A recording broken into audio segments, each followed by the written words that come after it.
بات بنگلہ دیش کی بھی آپ کے سامنے رکھتے ہیں اور آپ کو بتا دیں کہ بنگلہ دیش میں بحرانی دور کا سلسلہ جاری ہے۔ حکومت کے خلاف احتجاجی مظاہرے ایک بار پھر سے تیز ہو گئے ہیں۔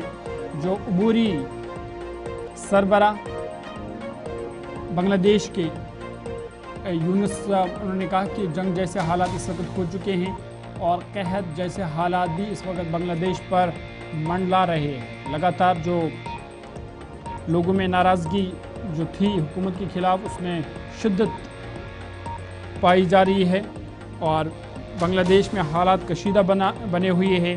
محمد یونس جو کہ عبوری سربراہ وہاں کے ہیں، ان کی قیادت والی عبوری حکومت کی پالیسیوں کے خلاف انتظامی اور تجارتی شعبوں میں مظاہرے ہو رہے ہیں۔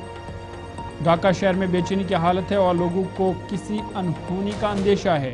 تجارتی طبقہ بھی پریشان ہیں اور ان کے مطابق تاجروں کو اسی طرح مارا جا رہا ہے، ہراساں کیا جا رہا ہے جیسے کہ 1971 کے مقتی سنگرام میں دانشوروں کو مارا گیا تھا۔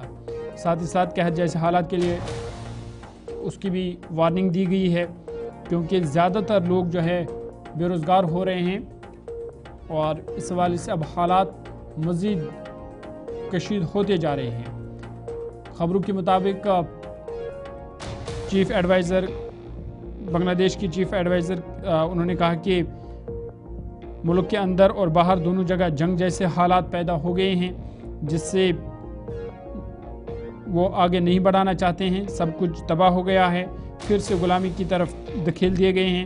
حالات کے پیش نظر پروفیسر یونس نے اسٹیٹ گیسٹ ہاؤس میں 2 الگ الگ سیشن میں مختلف سیاسی پارٹیوں اور تنظیموں کے 20 رہنماؤں سے ملاقات کی، لیکن اس ملاقات کا بھی کوئی خاطر خواہ نتیجہ سامنے نہیں آیا ہے۔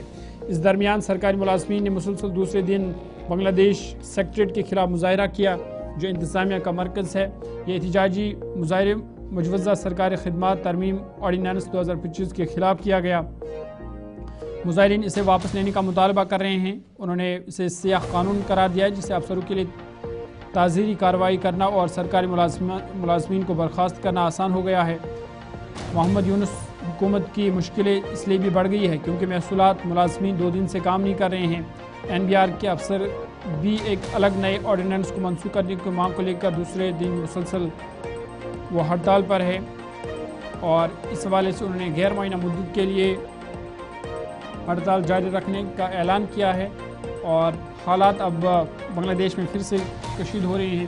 شیخ حسینہ جو سابق وزیر اعظم بنگلہ دیش کی، اس کے دور میں بھی یہی ہوا تھا، لیکن تب یہ امید لگائی جا رہی تھی کہ شاید شیخ حسینہ کے بعد حالات ٹھیک ہوں گے، لیکن اب حالات اس سے بھی خراب ہو چکے ہیں اور جو عبوری سربراہ وہاں کے ہیں محمد یونس، انہوں نے یہ صاف کیا ہے کہ اگر جو وہاں کی پولیٹیکل پارٹیز ہے اگر وہ حکومت کا ساتھ نہیں دیں گی تو